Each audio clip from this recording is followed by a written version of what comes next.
really nice class of junior gilts to start off our gilt show. I'm going to go ahead and use two really eye-catching hogs to start off our class. I'm going to use the number one gilt to start. I really like this gilt from the start. She really just catches my eye. One from the side, as you look at her, she's a very feminine hog with a really deep-sided body, really a lot of depth of rib and spring of rib, walks on a really nice set of feet and legs, tracks really well, especially as you look at her from forward and behind, and one that just carries all those breed characteristics that we're looking for to carry down from generation to generation. A really nice feminine entry to start out. I'm going to follow up with the belted hog, a really close second for me, one that just doesn't have the femininity in the front 2/3 as in our first place entry, but one, as you watch her walk away, tracks really well, has a lot of depth of body and spring of rib, has the width over the top, one that just needs a little bit more femininity, especially in that head carriage, to be placed any higher. I'm going to finish out the class with a pair of hogs that is very similar in type and kind and follows very well to our first place pair.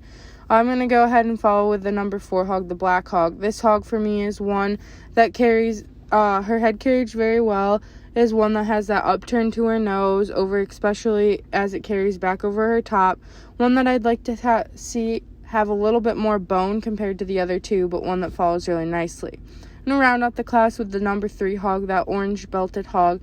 One for me that just doesn't have the overall shape and dimension of the other three, but one that you look at her, she walks really well from the ground, is really square from the ground as you come up through. One that just doesn't have the femininity as the other three, but a really nice class of junior gilts to get started. Here in our second heat of junior gilts, I'm going to go ahead and start off with the number 7 hog, the really spotted appearing hog. This hog for me is one that catches my eye. A really big, broody gilt that you look at from the top. She's wide. She's got that width, especially from the ground up. Carries a ton of depth of body and spring of rib. Carries that nice long structure, and one that's really gonna carry that on from generation to generation. A really nice entry to start out our class. I'm going to follow that with the number 6 hog, that other spot appearing hog. This hog, as you look at her from the front, she's wide. She's just as wide as that number 7 hog. As you look at her from behind, she tucks in ever so slightly, and that's a correction I'd like to see. But one that's wide over the top, carries a lot of spring of rib and depth of body, and one that walks so freely and smoothly, especially out through that stifle. I'm going to go ahead and follow that with the all black hog, the number 5 hog.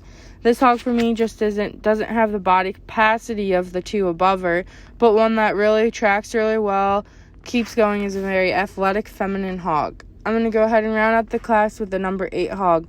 The number 8 hog just isn't as flashy and showy as the 3 above her.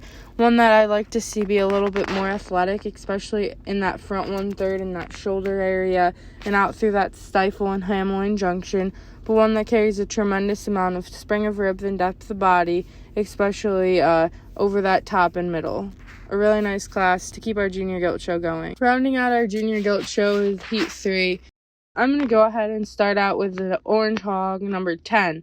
This hog, she's a broody one. As you look at her from the front, she has that big head, big wide head, carries that over her top, a big, massive boned hog with a lot of depth and spring of rib, a really nice barrel maker to carry on from generation to generation. I'm going to go ahead and follow that up with the number 9 hog. That number 9 hog is one that carries that same type and kind as our number 10 hog. One that, as you watch her walk, she's really big, bold, and broody, has that spring of rib and depth of body, and one that is really, really wide from the base. I'm going to follow with the number 11 hog. This 11 hog is one, as you watch her walk, she tracks very well.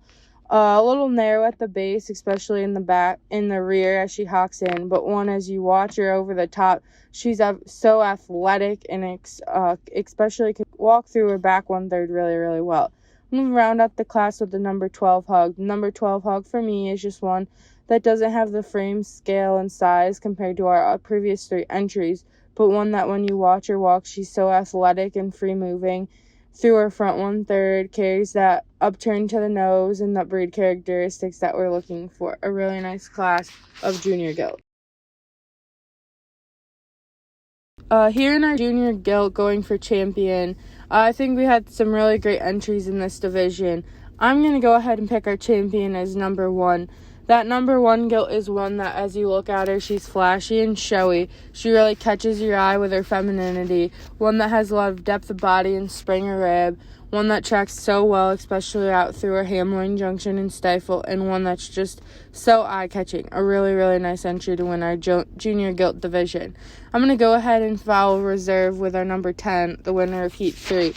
He's just big bone, big bodied, and is going to have a lot of great letters in the future. One that is going to make a lot of good barrows and future gilts to pass down. One that's just so massive, especially in our bone shape and size. Really dimensional and shapely. A really nice entry to go to reserve.